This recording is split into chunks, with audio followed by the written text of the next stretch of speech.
It is March 15th, 1944, and the atmosphere inside the Ada Communications Unit of Japanese Naval Intelligence is thick with tension.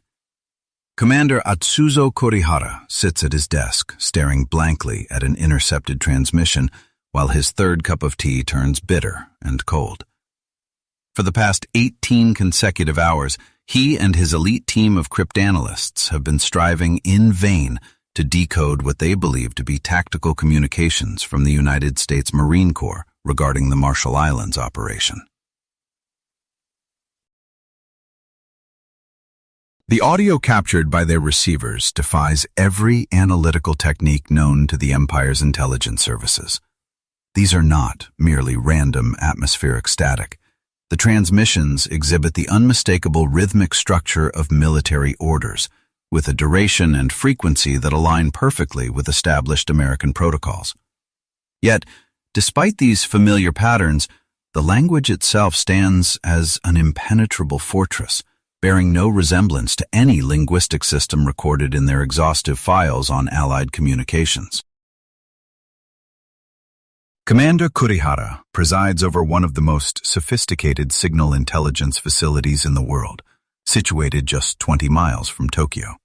The complex is staffed by 500 highly trained personnel who operate 118 radio receivers and 20 direction finders. Throughout the early years of the war, this unit achieved remarkable success, breaking the State Department's Purple Code before Pearl Harbor and consistently compromising British naval traffic and various American Army ciphers. However, these specific marine transmissions represent a catastrophic failure for Japanese cryptology.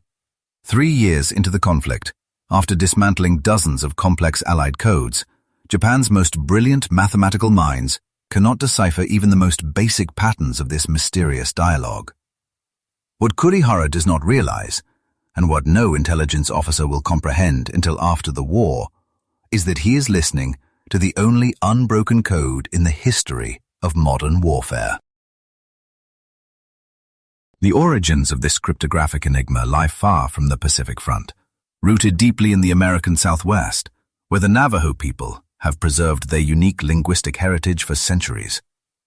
The Navajo language, known as Diné Bizaad, belongs to the Athabascan family and was spoken by approximately 170,000 people in 1940, a population confined almost exclusively to a 27,000 square mile reservation spanning Arizona, New Mexico, Utah, and Colorado.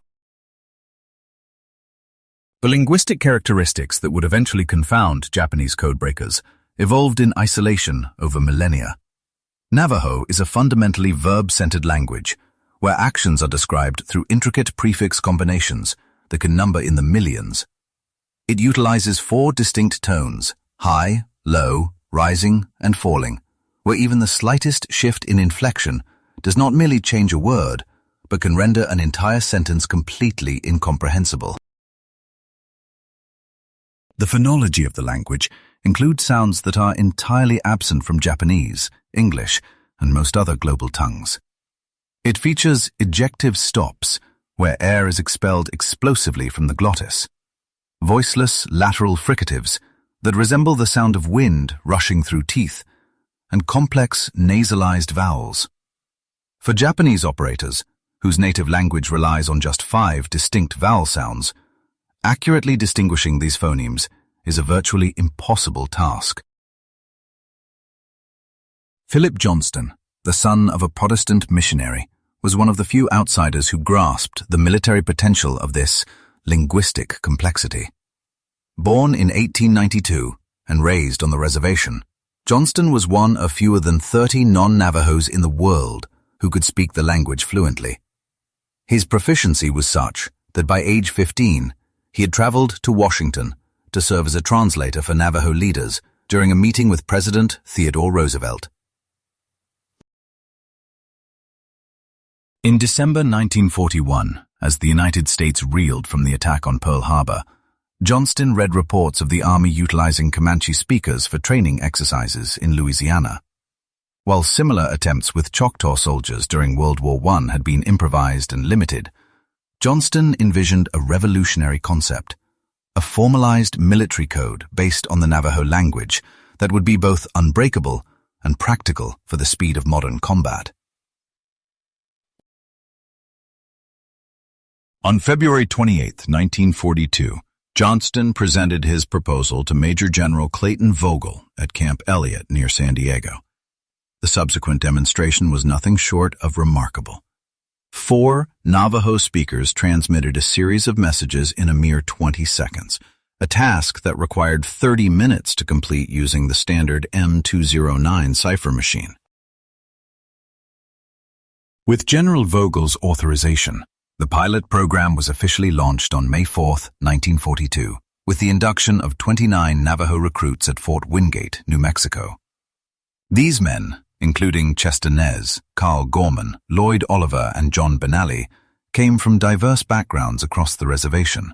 Some had attended boarding schools, where their native language was strictly forbidden, while others were traditional sheep herders who had rarely left their ancestral lands.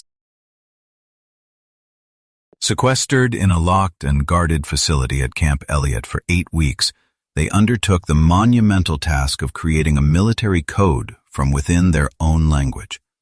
They had to develop terminology for modern concepts that did not exist in Navajo, create a phonetic alphabet, and ensure the system was both memorable and expandable. Relying on cultural logic, they metaphorically transformed war machines into nature. A submarine became the iron fish, and a battleship was designated as the whale. The naming convention continued with aircraft, where fighter planes were referred to as hummingbirds darting through the sky, and bombers were known as buzzards. To prevent enemy analysis of letter frequency, the alphabet required special creativity.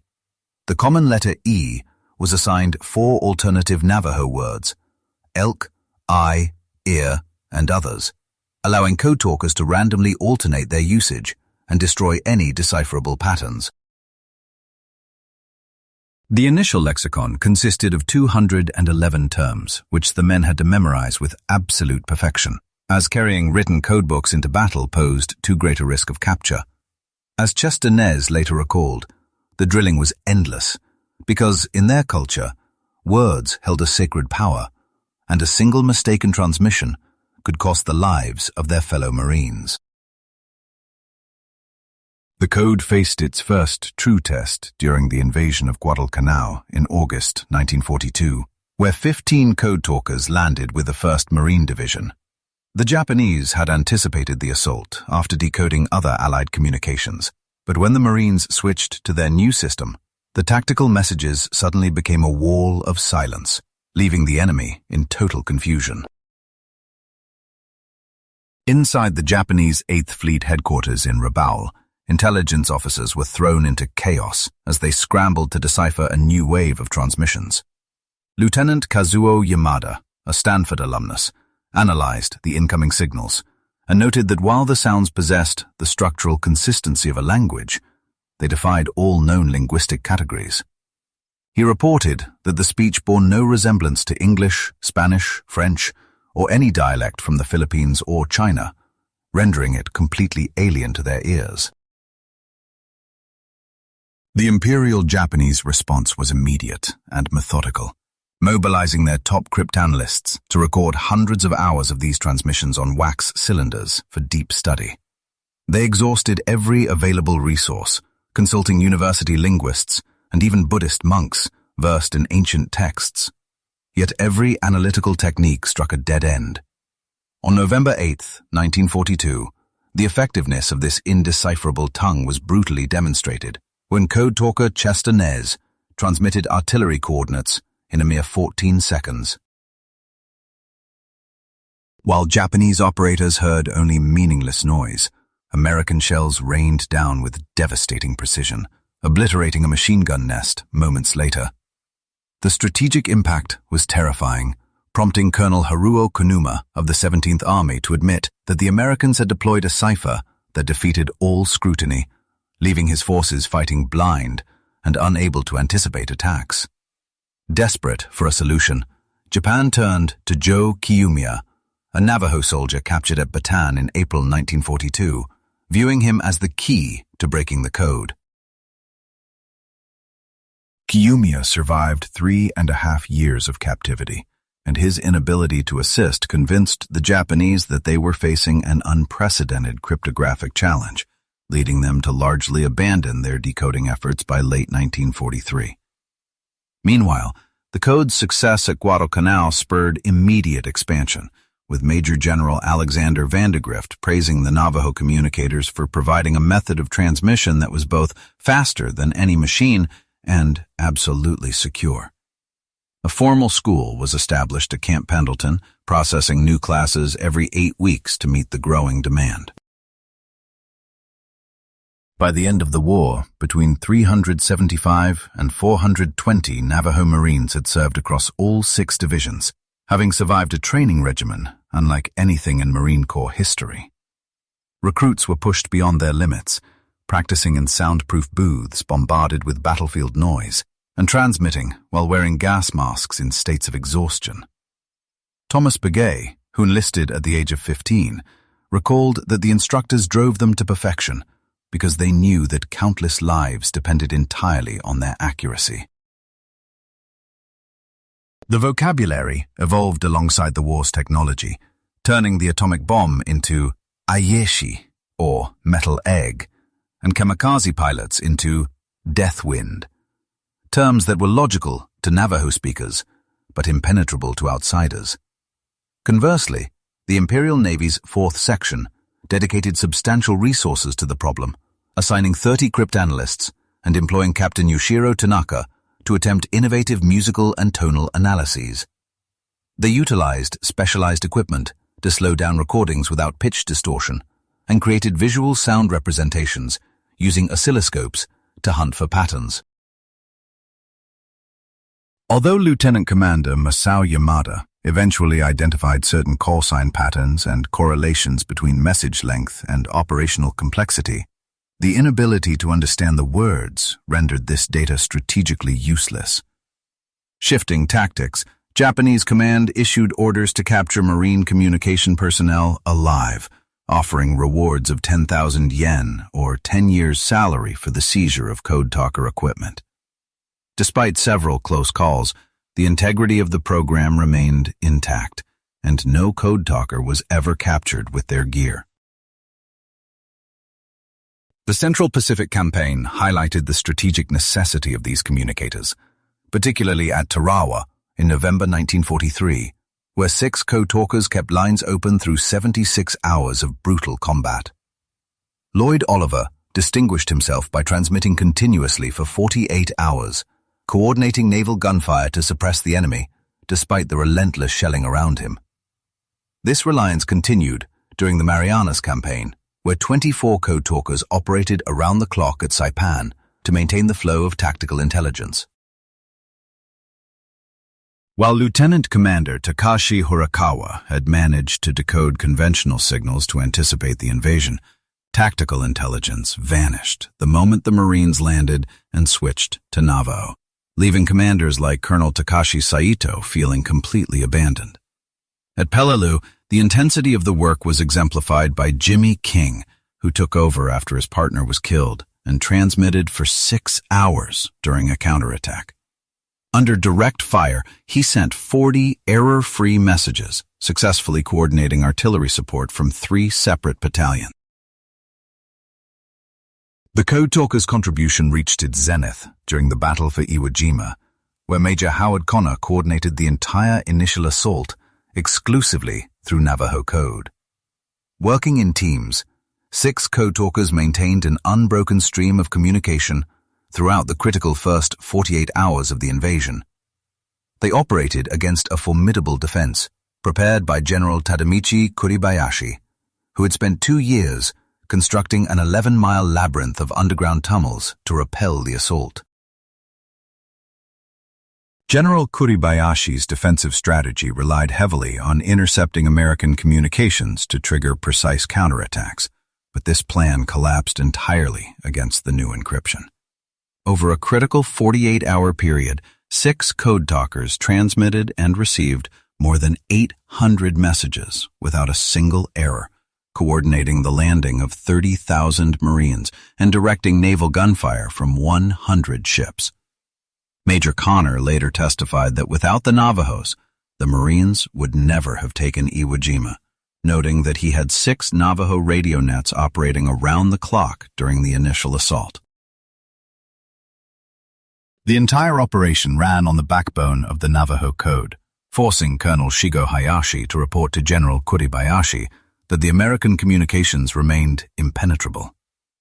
The speed of the code was a decisive factor, as artillery requests that conventionally took 30 minutes to encrypt and decrypt were completed in just 20 seconds. This dramatic difference in timing often meant the distinction between destroying an enemy position and losing one of your own. During the invasion of Okinawa, the scale of their involvement increased significantly, with 35 code talkers coordinating the largest assault in the Pacific, involving 183,000 troops over 82 days. Japanese forces desperately attempted to jam these frequencies or mimic the transmissions, but they simply could not reproduce the unique tonal qualities of the language. According to code talker Alfred Newman, attempts by soldiers like Lieutenant Hiroshi Miyamoto to imitate the Navajo voice sounded absurd, likened to someone trying to speak while gargling water. On August 14, 1945, code talker Teddy Draper transmitted the war's most momentous message, Nehima Adigini Adeniel, signaling the Japanese surrender, which arrived through Navajo channels before conventional ones. Following the war, American interrogators uncovered the sheer magnitude of Japan's failed cryptanalysis efforts, with Lieutenant General Seizo Arasue admitting they had broken Army, Air Force, and diplomatic codes, but the Marine Tactical Code remained completely secure. Captain Yasuji Kawamoto confirmed that despite recording thousands of transmissions and assigning their best linguists for 3 years, they achieved nothing, marking it as their greatest intelligence failure. By 1944, enemy analysts suspected the tonal patterns belonged to indigenous American languages and even sought assistance from Germany, but wartime isolation and a lack of German knowledge on the subject prevented any breakthrough. Colonel Masao Yamada later confessed that the inability to read Marine communications cost thousands of lives, as every operation after 1942 remained a mystery until the attack actually began. For survivors like Major Hiroshi Tanaka, this created a profound psychological impact. The inability to understand a single word of the enemy's transmissions made them feel primitive and defeated before the battle had even started. The end of the war did not lift the burden from the code talkers, as the program remained classified for potential use during the Cold War, forcing these men to return home unable to share their experiences. They returned to states that actively denied them voting rights until 1948 in New Mexico and Arizona, and as late as 1957 in Utah. These heroes, who were barred from hotels and restaurants, carried the heavy weight of their silent heroism, unable to defend their dignity with the truth of their service. Chester Nez, the last of the original 29 who passed away in 2014, wrote of the heavy toll taken on warriors who helped win a war but were forbidden from speaking of it. Many veterans sought peace through traditional practices, such as the Enemy Way ceremony, which was designed to purify warriors of the spiritual contamination caused by battle. As Dan Akey explained, because they had used their language to direct death, they needed these sacred ceremonies to heal and to be reminded that their language remained a holy gift. Public acknowledgement finally began when the program was declassified in 1968, leading to the first formal recognition at a Marine Division reunion the following year. Presidential recognition followed, with Ronald Reagan establishing National Navajo Code Talkers Day in 1982, and George W. Bush presenting congressional gold medals to the original 29 in the Capitol Rotunda on July 26, 2001. Only 5 of the original group survived to hear President Bush declare that the nation was honoring men who gave their country a service that no one else could provide. While the Navajo are the most renowned, it is important to remember that 14 other tribes provided code talkers, including the Choctaw, who pioneered the concept in World War I. In World War II, 17 Comanche code talkers served in Europe, landing at D-Day, while Hopi, Cherokee, and Lakota speakers also contributed, a collective effort finally acknowledged by the Code Talkers Recognition Act of 2008. John Brown Jr. keenly observed the irony that the very language they were once told was worthless became the vital tool needed to save the country. The code demonstrated the immense sophistication of Native American languages, as code talkers modernized Navajo in real time, adapting metaphors and creating new grammatical constructions for military use. The agglutinative nature of the language allowed complex ideas that would require paragraphs in English to be condensed into brief Navajo phrases, proving, as Dr. William Morgan noted, that indigenous languages were capable of expressing everything from ancient ceremonies to modern warfare.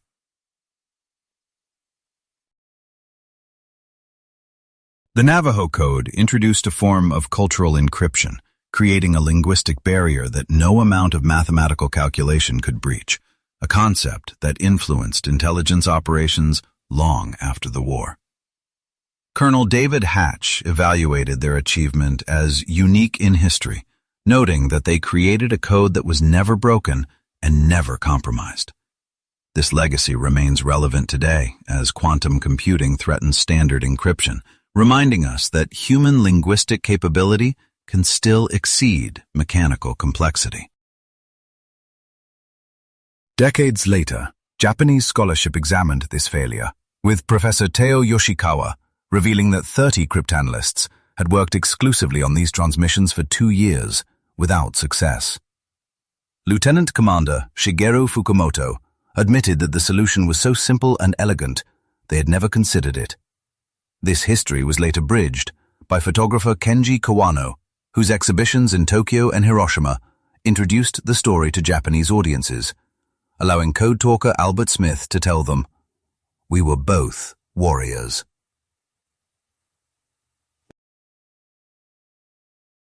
My language helped defeat you, but now helps us understand each other.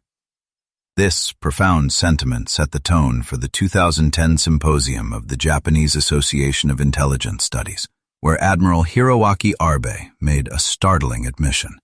He acknowledged that the Navajo Code represented a perfect form of encryption, confessing that although they possessed the finest cryptographers in Asia, they were completely defeated by it. The ranks of these legendary figures are thinning. Chester Nez, the last of the original 29 creators, passed away on June 4, 2014. From the approximately 400 men who served, only 2 code talkers remain today, including pivotal figures like Thomas H. Bay and Peter MacDonald, men who were crucial to the operational success of the code, with MacDonald continuing to share this history even at 96 years of age.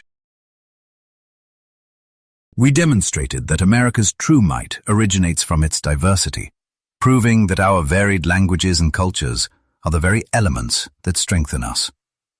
The Navajo language, once the target of suppression, is now recognized as a strategic asset, with its significance cemented in federal funding and a resurgence of pride among young Native Americans who are returning to their ancestral tongues. As Dr. Jennifer Dennett-Dale keenly observed, the Code Talkers transformed not only how Native Americans view themselves, but also how the nation views Native Americans.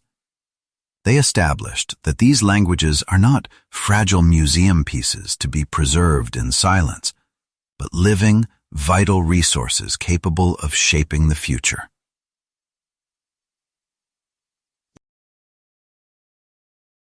In what remains one of the most remarkable feats in military history, the Navajo Code Talkers created an unbreakable cipher that completely defied Japanese intelligence throughout World War II. Between 375 and 420 Navajo Marines served, transmitting tens of thousands of messages without a single error, even under the chaotic conditions of combat. The deeper significance of their service lies in the powerful irony that American Indians used their native language, a tongue the government had actively tried to eradicate, to defend that very nation. Young men from marginalized communities provided sophisticated capabilities that even America's most advanced allies could not match, turning a suppressed heritage into a shield for freedom. The failure of the Japanese forces was not simply a tactical defeat, but a fundamental blindness. They had prepared for American technology and ciphers, but they were entirely unprepared for American diversity.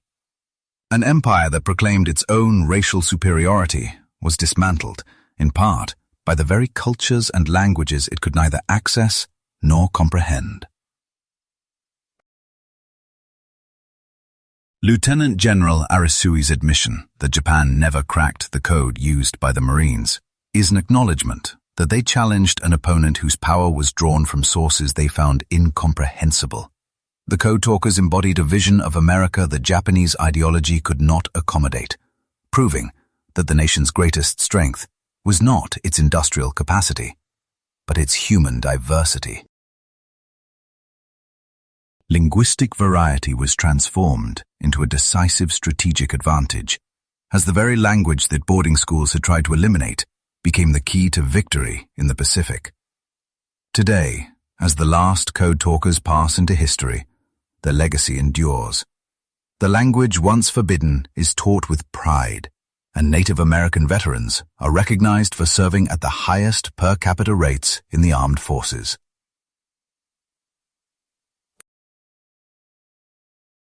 The voices speaking Navajo across the Pacific battlefields carried a message that transcended warfare, that America's strength is derived from its many voices.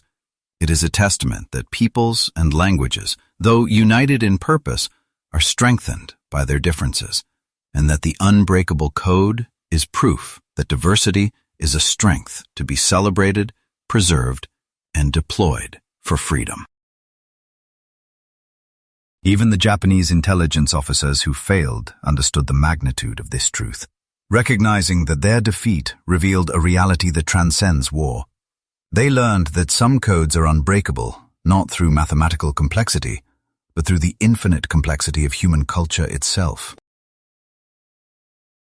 The Code Talkers transmitted messages that Japan never decoded, but their greatest transmission was universal. Diversity brings strength, and culture brings power.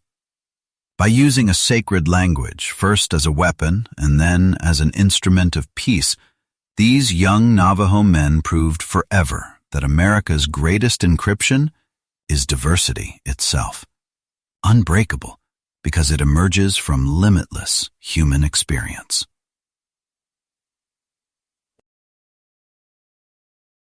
This unbroken code remains alive in every native child speaking their ancestral language with pride, and in every recognition that minority contributions strengthen our collective identity. The Code Talkers proved that our differences are strengths to celebrate, offering eternal proof that many voices and peoples, united yet diverse, create the unbreakable code of freedom itself.